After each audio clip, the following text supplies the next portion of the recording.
Fala galera, tudo bom? Então, eu sei que eu não terminei de falar sobre o socialismo na China, eu entendo, porque o assunto é enorme e a gente vai falar um pouquinho mais sobre isso agora. Então, pega teu caderno, pega tua caneta, água, o que for preciso, para você poder anotar tudo aquilo que tia Karen vai falar agora. E se você tiver com dúvida, eu vou deixar aqui na descrição do vídeo e-mail para você poder entrar em contato comigo. E se você achar muito complicado, também tem os comentários. Você pode colocar os comentários aqui no vídeo, que tia Karen lê e responde sempre que possível, da melhor maneira. Tá bom? Vamos lá. Eu tô com um livro didático aqui só para poder me guiar no conteúdo. Tá bom? De resto, delícia. Beleza? Então vamos lá. Eu tinha parado de falar com vocês na aula passada sobre a política do grande salto. Né? O que foi a política do grande salto na China. A ideia era bacana, o problema foi a execução, tá? Porque a política do grande salto foi o seguinte, eles queriam que a China crescesse. Eles quem, cara pálida? Mao Tse-tung, tá? Ele queria que a China se desenvolvesse muito rápido para conseguir chegar no mesmo patamar das potências econômicas europeias que já estavam lá em cima na Europa nessa época. Que época, Karen? Mais ou menos aí, século XX, década de 50. Bom, e aí, nessa política do grande salto, a ideia era compartimentar a China. Eu vou dividir a China, que é um país enorme, tá? É um país continental, é gigantesco, tá bom? Eu vou pegar a China, que é um território gigante, e vou fracionar ele. Eu vou dividir em células, vou dividir em unidades. E essas unidades, elas precisam ser independentes e autossuficientes. Ou seja, aquela unidade, aquela célula, ela tem que ser capaz de se sustentar e de gerar riqueza. As duas coisas. Essas células, elas vão ser compartimentadas com uma população individual de cerca de 20 mil pessoas. Então ele coloca 20 mil pessoas naquela região e fala, amigo, se vira, dá teu jeito, faz o negócio funcionar, ninguém mais vai te ajudar. É você e essas 19 mil cabeças aí para você poder brincar, tá? E você tem que fazer crescer e pagar os impostos para poder fazer a economia do governo alavancar. A ideia é ótima, a execução, tudo cagado. Por quê? O governo estava querendo crescer muito rápido num espaço de tempo muito curto. E como é que eles conseguiam fazer isso? Cobrando impostos abusivos. Eles cobravam taxa de grãos, taxa de produção acima da maioria da capacidade de produção dessas células. E aí o que acontece? A galera tinha que escolher entre comer e pagar imposto. Como o governo não dava a opção de não pagar imposto, eles paravam de comer. E aí eu vou ter uma quantidade de pessoas perecendo por causa da fome na China que vai chegar a cerca de 30 milhões de pessoas dentro dessa política do grande salto. Ok?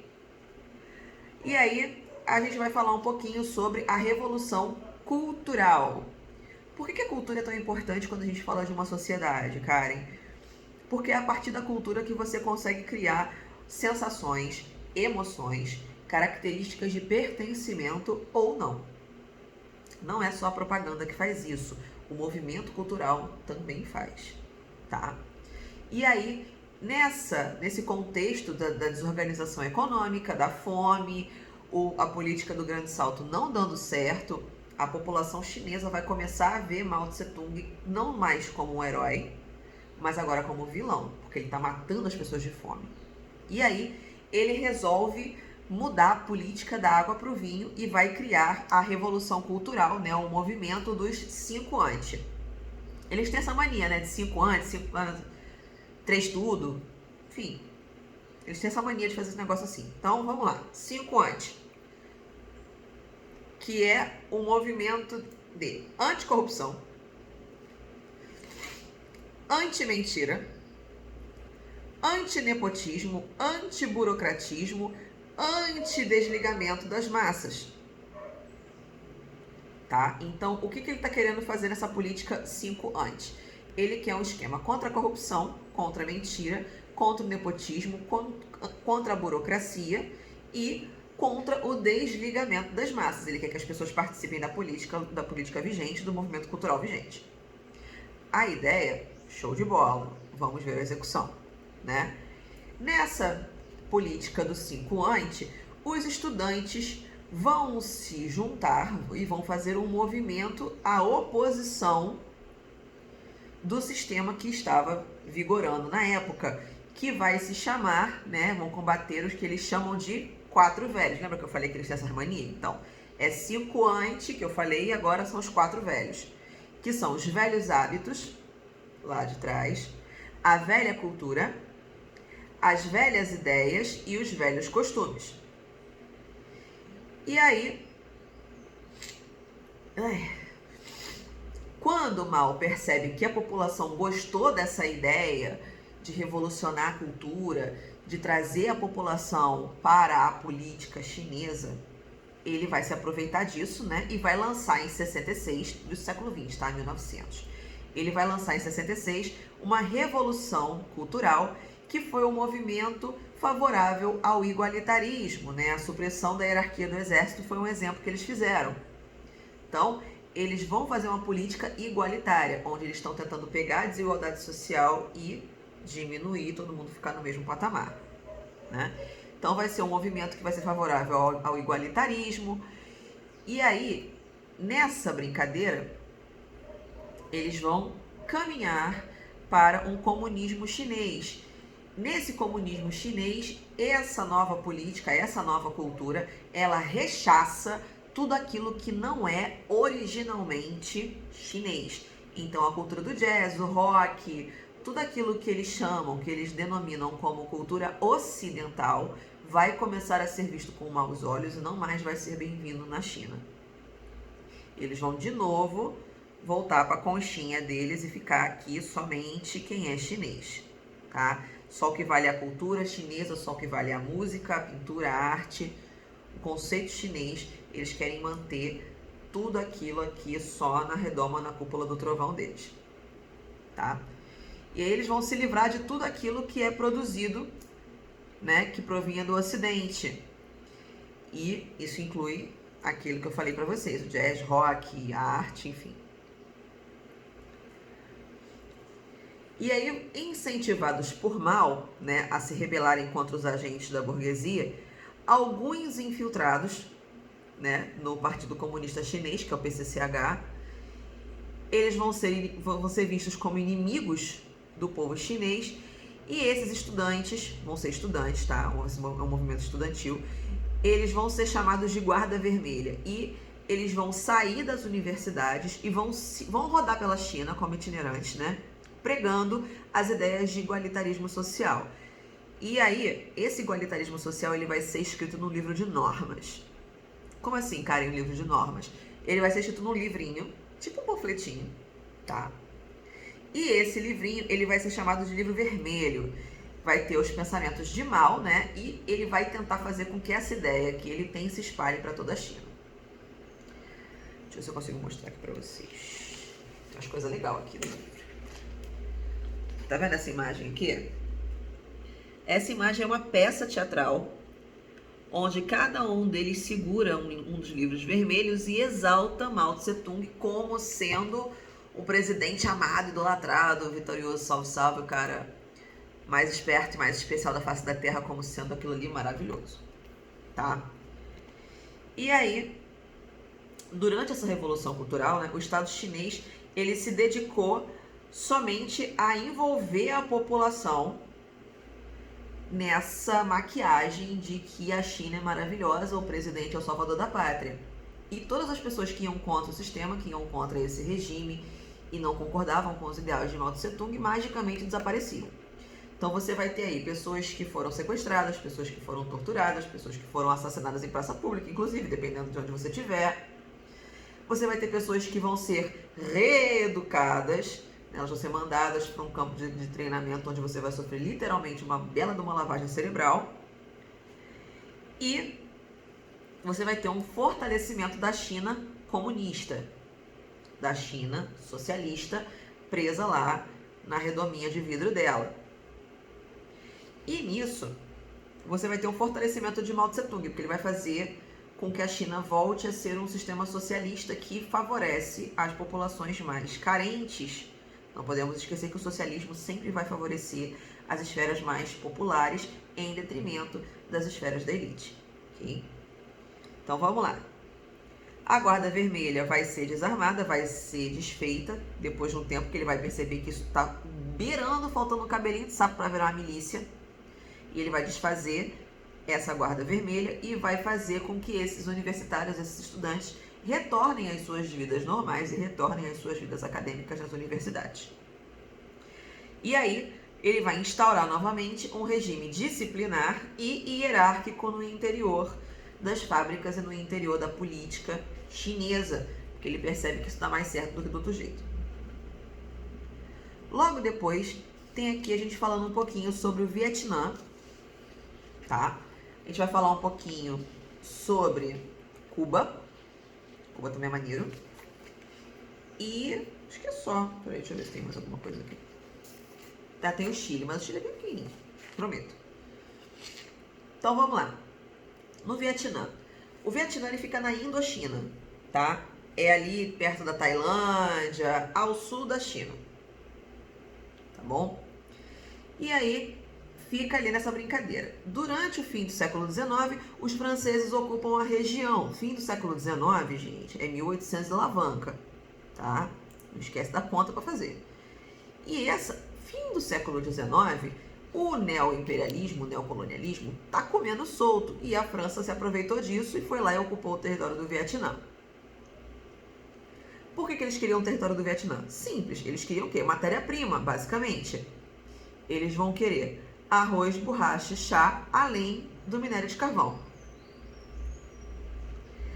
E aí, os vietnamitas, cansados da ocupação francesa, a gente já está avançando aí, e os países que sofreram invasões durante o período de imperialismo já estão iniciando seus processos de independência, o Vietnã não vai ser exceção. Eles vão formar, Vão formar milícias, vão formar pequenos partidos, como um partido comunista, liderado por esse camarada que eu vou tentar pronunciar o nome dele aqui, mas vocês sabem que os nomes são pavorosos, né? O nome aqui se lê Ho Chi Minh, não sei se é assim que se fala, né? Ele vai ser a liderança comunista, né? Era dito sempre como comunista, contra a dominação francesa. E aí na Segunda Guerra Mundial é que vai começar a ser a sementinha do mal aí. Ui, nossa senhora. A Segunda Guerra Mundial vai ser a sementinha do mal. Os japoneses vão invadir a Indochina e aí vão enfraquecer a França dentro do território vietnamita, tá? Então, durante a Segunda Guerra, os japoneses invadem a Indochina, desalojam os franceses e dominam a região. Ocupam a região da Indochina, que é hoje o caso do Vietnã, tá? E aí os vários partidos políticos locais vão se unir para formar a Liga pela Independência do Vietnã. A população vai se unir contra esses novos invasores, que no caso é o Japão. Para eles não queriam francês, não queriam japonês, não queriam ninguém, marciano, ninguém. Eles queriam o território deles para eles. Então, era bacana os japoneses quando chegaram aqui e expulsaram os franceses? Foi maneiríssimo, fizeram aquilo que eles não fizeram. Mas agora eles vão ter que expulsar os japoneses. E aí eles vão formar a Liga pela Independência do Vietnã, liderada por esse mesmo cara que eu falei anteriormente, né? Vai reunir comunistas e nacionalistas contra o imperialismo japonês e o francês. Eles não queriam ninguém, já falei pra vocês aqui. Do final da Segunda Guerra, 1945, o Japão perde. Não podemos esquecer que na Segunda Guerra, a aliança que o Japão pertencia, que era o lado da Alemanha, perdeu. E quando ele perdeu, ele tomou um ferro maroto aí. Quando os japoneses se rendem, essa Liga pela Independência do Vietnã assume o governo do território vietnamita e vão fundar a República Democrática do Vietnã, com uma capital em Hanoi. Só que o sul da região vietnamita vai voltar a ser uma ocupação francesa. Eles não vão conseguir manter todo o território vietnamita. E aí vai começar a famosa Guerra do Vietnã, né? Onde você vai ter os vietnamitas de um lado apoiados pelos soviéticos e do outro os franceses aliados dos Estados Unidos. E aí vai ser um grande cenário de Guerra Fria, onde eu vou ter os Vietcongs, né, que era uma força de milícia apoiada pela União Soviética, contra a força francesa apoiada pelo capitalismo estadunidense. E aí, nessa primeira frente, numa guerra de guerrilha, tá? É sempre guerra de guerrilha. Quando a gente fala de Vietnã, é o tempo todo guerra de guerrilha, tá bom? Os vietnamitas, eles vão expulsar os franceses na Batalha de Dien Bien Phu em 1954. E nos acordos que foram assinados, previa a formulação de 4 países independentes: Laos, Camboja, Vietnã do Norte e Vietnã do Sul. Vietnã do Norte socialista, Vietnã do Sul capitalista. E fica acertado também que depois de 2 anos, que era o prazo para você se organizar, né, organizar a economia, a sociedade, enfim, reconstruir o país, estava tudo quebrado, haveriam novas eleições com o objetivo de reunificar o Vietnã, ou seja, juntar o Vietnã do Norte com o Vietnã do Sul. Ok? Então vamos lá. Só que o ditador do Vietnã do Sul, apoiado pelos Estados Unidos, suspende as eleições e instaura uma ditadura. E para resistir a esse regime, os vietnamitas organizam em 60 uma Frente Nacional de Libertação, cujo braço armado deles eram os Vietcongs, ou seja, os guerrilheiros apoiados pela União Soviética. Temendo a vitória do comunismo no Vietnã, o presidente dos Estados Unidos, no momento, que era John F. Kennedy, ele vai enviar soldados para o Vietnã do Sul e dando início à Guerra do Vietnã, que vocês veem aí em 300 milhões de filmes dos Estados Unidos, de Hollywood, mostrando os estadunidenses como os heróis da pátria. Não são só exploradores, tá? E aí ele envia esses soldados para o Vietnã do Sul, dando início à Guerra do Vietnã, que vai de 61 até 75. São 14 anos de tiro, pancada e bomba. Só que qual é o problema? Quando os Estados Unidos é enviado, né, as tropas estadunidenses são enviadas para o Vietnã e o negócio começa a ficar mais brutal, né, sempre no esquema de guerrilha. O esquema de guerrilha, ele é baseado num princípio muito simples. Você ataca sem ser visto. E o Vietnã era muito bacana por isso, porque tinha selva para tudo quanto é lado. E aí os Estados Unidos, pensando nisso, ele criou táticas para evitar que os Vietcongs ficassem escondidos. Qual é a tática? Acaba com a vegetação. Destrói tudo. E aí eles vão criar um agente chamado de agente laranja. Nada mais é do que uma fumaça tóxica que desfolhava as árvores. E aí toda aquela mata verdejante que tinha, ficava só os galinhos secos. Ou seja, dava para ver um cara a 50 metros de distância, 50 quilômetros de distância. O cara lá no escafundó do Judas, você conseguia ver o cara.